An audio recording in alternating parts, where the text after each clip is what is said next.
Okay, just waiting for us to go live. Any second now.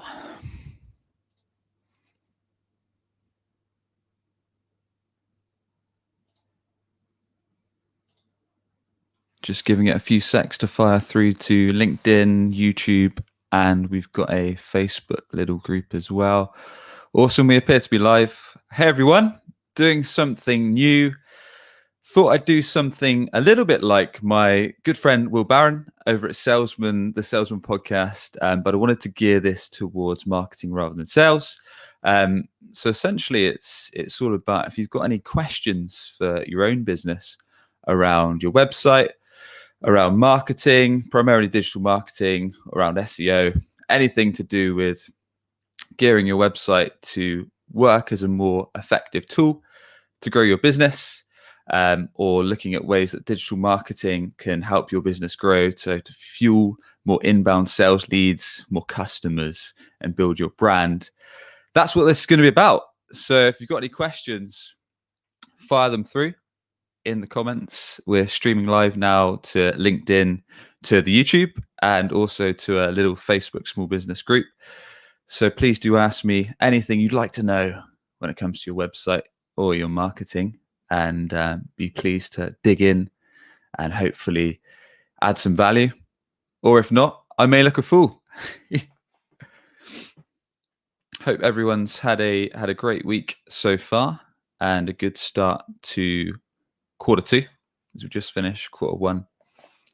At Web Choice, we've been working on quite a few different things, been ramping up our marketing, been looking at what channels have been working well, what channels haven't been working quite as well, ditching those, of course, and actually looking to ramp up some of our own processes in terms of SEO, in terms of paid ads. But I won't bore you too much on that right now. Hello to Team HK. Thanks for tuning in. If you've got any questions, do drop them in the comments, and I'll be happy to give you hopefully some value, some advice. Right, we've got someone here straight away. Doesn't say their name, but what is the best DIY SEO tool? So there's tons and tons of SEO tools. Depends really on what you're looking to do. But depending on where you are at with your SEO process, one of the most important things, in my opinion anyway, is getting the foundation right for an SEO campaign. So what I mean by that is making sure you're actually tapping into products, services that you want to be found for, that you want to generate either leads or sales for, depending on whether you're a service-based business or you're just selling products.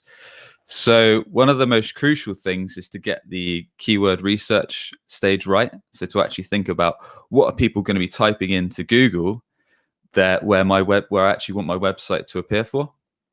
So getting that keyword planning stage, and there's a few tools you can use, whether that's Google Keyword Planner.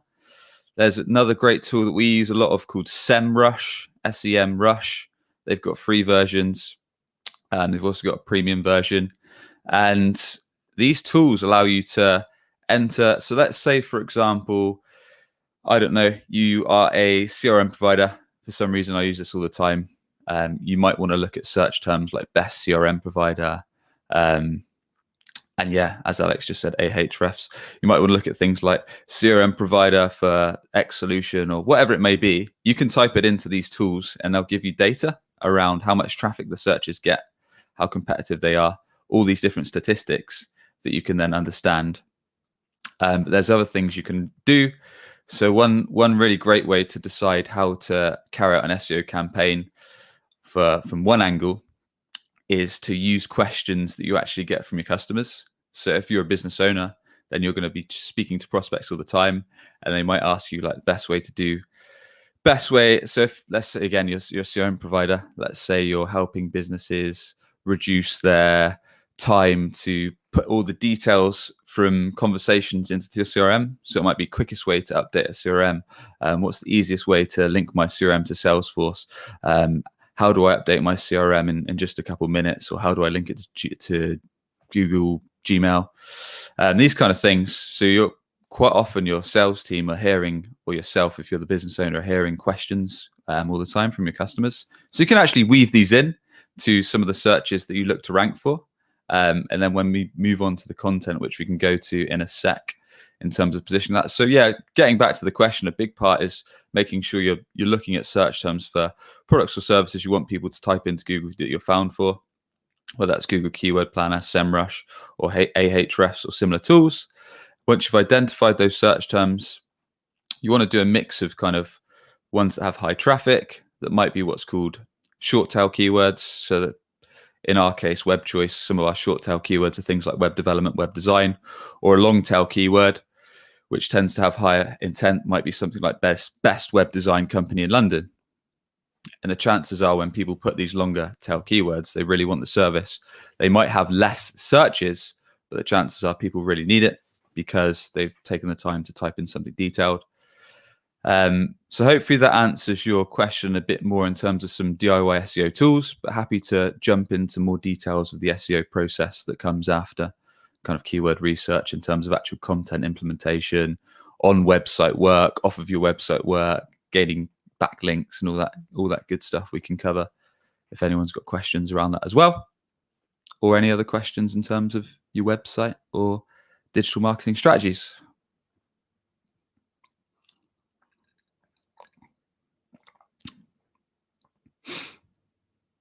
All right, so I've just got your response there. So your service-based targeting insurance agents. What is it you offer exactly? I can't see your name. It just says LinkedIn user, but yeah, if you want to tell me a bit more about kind of the business and what you're looking to do, happy to try and give some ideas for sure. Just take a little drinky.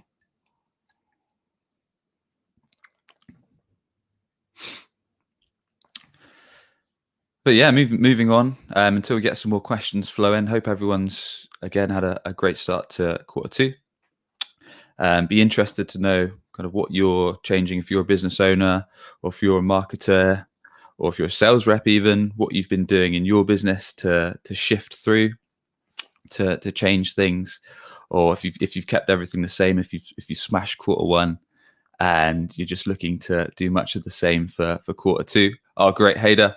Good stuff. No worries, Hader. Let me know if there's anything else you want to know. I know we only touched on the kind of keyword research, so we can get into the finer details of SEO as well if you'd like. Just let me know.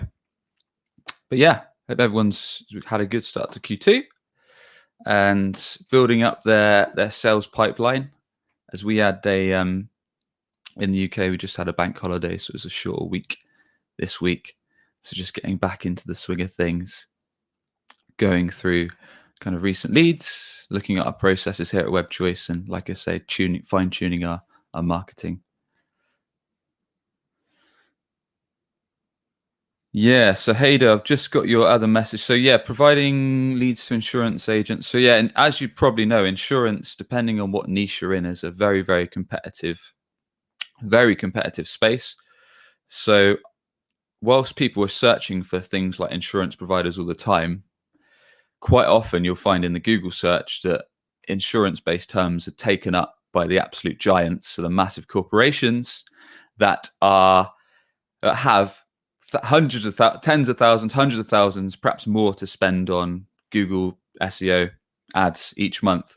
So if you're a smaller or newer business, you may want to look at, rather than just general search terms like life insurance or car insurance or whatever vertical you're in, like I was saying before, you might want to look into more of a niche search term. So like best insurance provider, or I don't know, broken down car insurance, or a specific search term that's perhaps has less volume but has more intent, if that makes sense, because that means you can create content that's very much geared towards that offering. And because there's less competition, it's something you could perhaps rank faster for, if that makes sense. Emily, favorite digital design softwares? So I'm not a designer myself, but we've got a team of designers at WebChoice. I mean, I can give you some examples of some free ones. So for example, on my podcast, Business Growth Show, I used to mess around on Canva all the time. And it's decent. It's a free piece of software.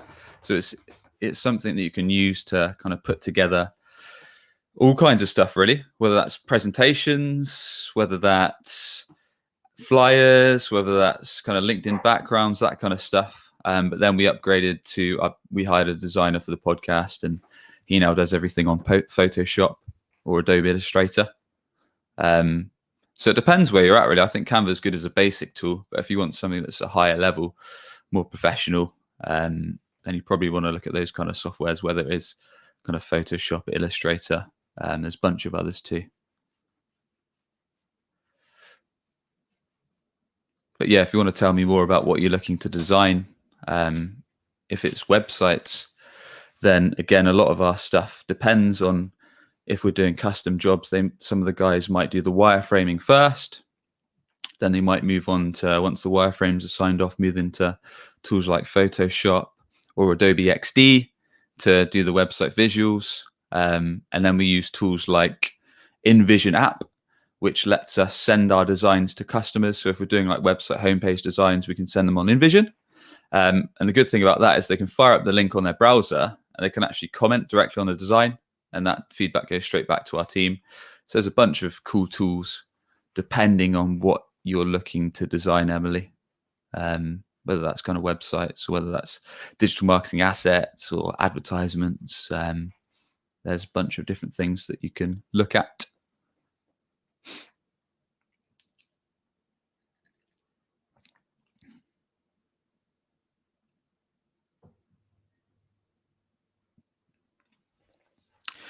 But yeah, I mean, we can just talk about SEO a bit more whilst we wait for some more questions to come in. So, I mean, the key things to consider about SEO is that it's a long-term strategy. So, for example, I mean, it typically takes kind of several months, depending on how competitive your industry is, how competitive the search terms you're looking at are, and how flooded the market is. It depends on kind of what you want to target, how quickly you want to get results. So sometimes whilst an SEO campaign's going on, you might want to look at kind of more shorter term strategies. So whether that is Google AdWords, Facebook ads, or other kinds of paid media, paid listings. There's different types of paid listings depending on what vertical you're in. Sponsored listings on different types of websites to get faster term traffic. But of course, you're going to be paying for every time someone clicks that. Whereas SEO is something you can either do yourself or employ an agency to do. And obviously, that's all organic traffic rather than paying each click. But the price you pay is it takes a bit longer to see the results. It's not instant. Let's have a look here. So hoping we're still live on the LinkedIn and YouTube and the Facebook group as well.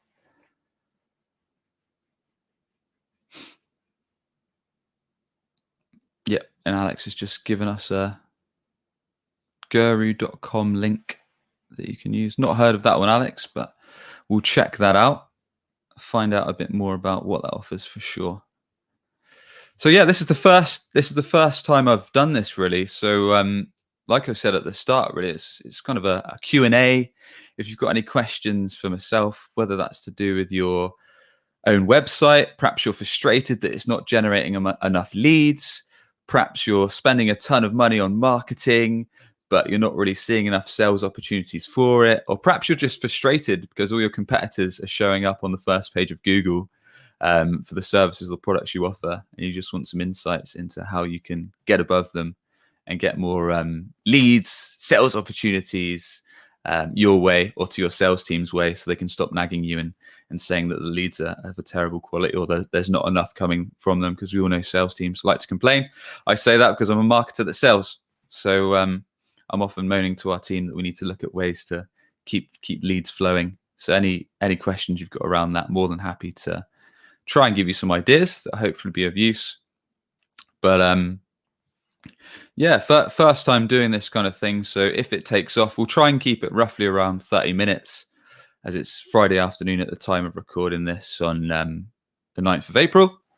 And yeah, if it goes well, if everyone likes it on YouTube, on the LinkedIn Live, then we'll try and make this a regular thing. And yeah, try and hopefully give some useful advice in terms of marketing, in terms of getting more bang for your buck out of your marketing spend, out of your website, to bring more sales ops your way. Can also cover as I run a podcast twice a week called Business Growth Show. Also happy to answer any questions you might have around building a podcast, as we use that to interview ideal customers, to generate long-term sales leads, and also to nurture relationships. Plus, it gives us a ton of content. So if you want to check that out, that's Business Growth Show. The website is businessgrowth.marketing. There's about 126 episodes, I think, with all kinds of business leaders to give you tips on marketing, sales processes, entrepreneurship, all that good stuff. So that's those resources all there. But yeah, keep the questions coming. Emily, yes, love Canva for design projects. Thinking of upgrading to Photoshop, as you mentioned, starting and designing websites. Awesome. So yeah, like I said, Canva is a good starter tool. But if you want to upgrade, then yeah, I think Photoshop and Adobe Illustrator and Adobe XD, those kind of design tools for websites especially, take a bit of a steeper learning curve. So I'd imagine you probably want to look at some kind of courses online, or just get stuck in and start playing around with them to pick up how they work.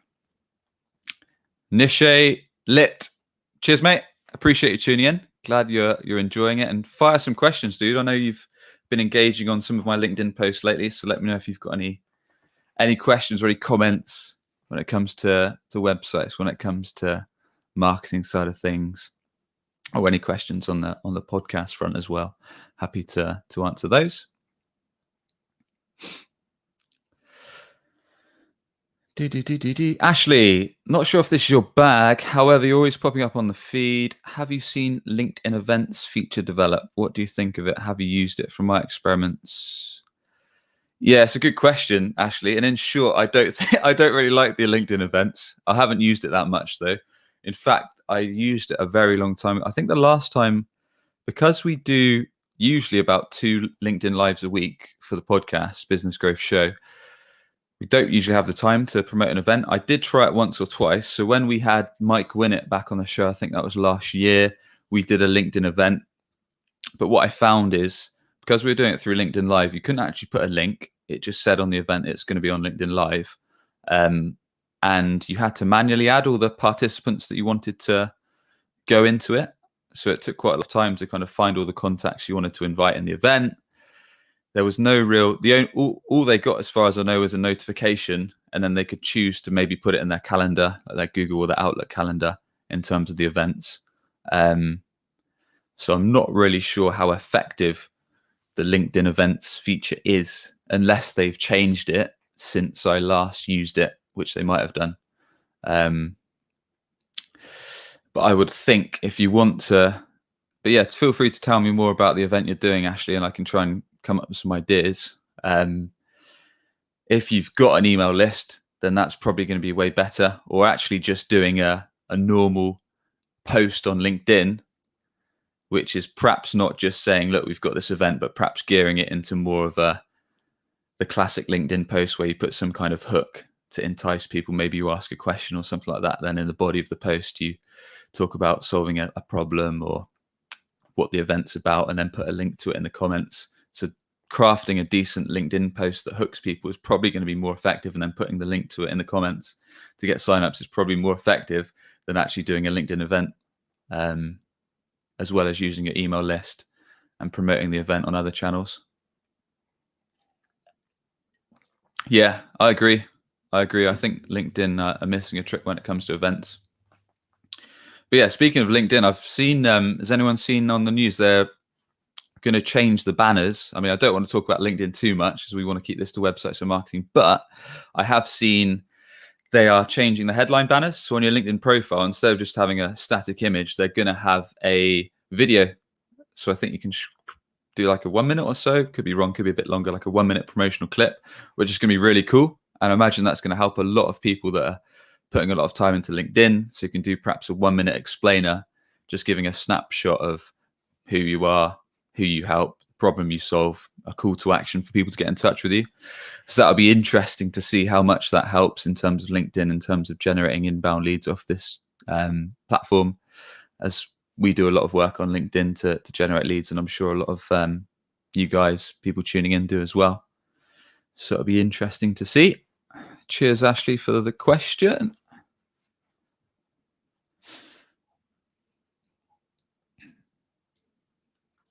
But yeah, if you're trying any new marketing strategies, if you're trying anything new on your website right now, be curious to hear what you're trying and how it's going for you.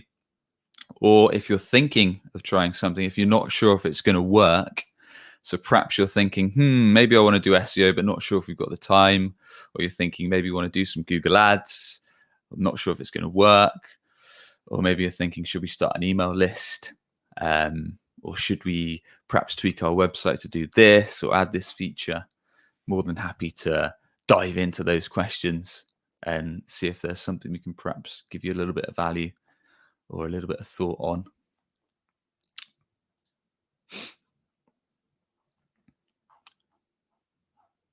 On that note, whilst we're waiting for some more questions to come in, there's something I posted about on LinkedIn the other day. So I believe there's a few points some websites are missing a trick. So when you go onto a website, when you perhaps request a demo, request a consultation, or just want to get in touch for an inquiry form. So when you put in your details in the form, click submit. Quite often there's just a one-liner saying thanks for submitting, we'll be in touch soon. So a lot of sites are missing a trick on a great thank you page. So after you submit your details, being able to really delight your prospects, your customers, when they fill in the form, they take the time to request more details from you. So having a really cool thank you page that's really sums up what's going to happen next. So thanks very much for getting in touch. Perhaps you could have like a cool GIF of someone celebrating or cheersing a beer or popping open some champagne, and then saying, look, this person's going to be in touch. So Sam from our sales team will be in touch with you within the next 24 hours. However, if you need assistance quicker, here's our number. Feel free to call us. And then finally, a link to some useful resources. So like blog posts or some videos or podcasts or a recorded webinar. So it just really takes someone from thinking, oh, this is a company that really wants to help me and that's keen to do business with me and is also providing me some value. So that's always a nice little lesser known way to really delight people when they get in touch with you on the website. So by having an awesome thank you page, something we developed on our own site at webchoiceuk.com quite recently. So let's have a look here. Anything more coming in? Yeah. But yeah, going back to Ashley's point, it'd be interesting to see if LinkedIn do more to promote live. So for some reason at the moment, LinkedIn lives, from my experience anyway, don't tend to get a whole bunch of traction or views rather when I record them live. Most of the LinkedIn live videos I've done have actually got more views afterwards. So after I've recorded them, then I've looked at the stats and the views have shot up, the engagement, the likes and the comments have shot up. Could just be that I'm picking terrible times to record. Could just be that everyone finds me boring, or it could be that topics are a bad choice, but we'll see. I mean, like I say, this is a pilot episode to see how it goes. We'll see what the feedback's like. Let me know what you thought of the episode. Feel free to drop me an email. It's hello@webchoiceuk.com. That'll go to me, or you can just pop me a message on LinkedIn if you just connect with Sam Dunning. We can be interested to see what everyone's thoughts are there.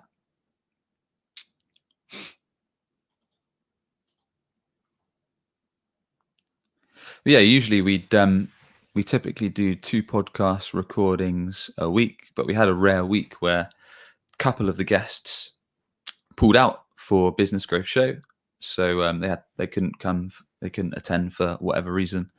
So I thought I'd do a little live question and answer, and see what come in.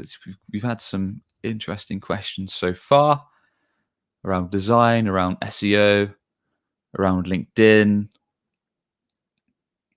Yeah, happy to chat all things marketing, even around the funky background. So if you're watching the video, it's as we do the podcast, we've kind of messed around with the background, with the visuals. We've got some lights and that kind of stuff in terms of the setup.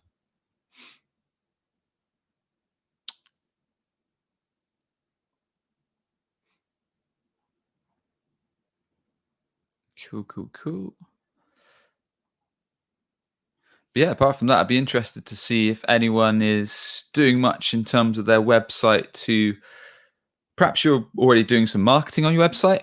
Perhaps you're not or perhaps you're curious to how you can hook more inquiries, maybe how you can hook more leads. And what I mean by that is there is a big statistic that shows only around 2 to 3% of people that actually go to your website are ready to get in touch with you. So ready to actually speak to a sales rep, a salesperson. So be curious to understand what you're doing to capture that other 98%. So what you've got to remember is when you go onto a website, requesting a demo or making a purchase or requesting a consultation is quite a big leap to take. So you've got to feel quite confident that the company really understands your problem. They can solve it. They build confidence enough to make you convinced to take that next action and get in touch. So there's quite a few other ways that you can look at to hook in people that perhaps not ready to take that step and speak to sales. So things like offering a lead magnet, which we had a guy called Jason Jilks on the podcast recently. So things like offering a useful resource, so like 10 top tips to consider before hiring a CRM provider, or 10 tips if you're a sales training consultancy, maybe 10 tips to increase your sales conversion rate, or 10 tips to close deals faster in 2021. So this useful guide or useful video, and in exchange for someone's name and their email. So they're perhaps not ready to speak to sales, but they're ready to get a guide. And that basically means you're going to get more top of funnel leads for your website. So perhaps not people that are ready to speak to sales, but people that are ready to hear more from your company. And then you can nurture these inquiries over time with useful email content. You can connect with them on social. You can start feeding them useful information until they get to a point where they're ready to do business with you and maybe ready to actually have a sales conversation. So that's something to consider on the website front in terms of lead magnets, in terms of picking up on those opportunities that you may never know about until you put into play things like lead magnets. But yeah, we're coming up to 30 minutes recorded. So unless there's any other questions across LinkedIn, across YouTube, across Facebook, the small business group that's going out to, I believe we will wrap it up there. But otherwise, I hope everyone has a great weekend and we will catch you very soon. Appreciate you tuning in. Cheers.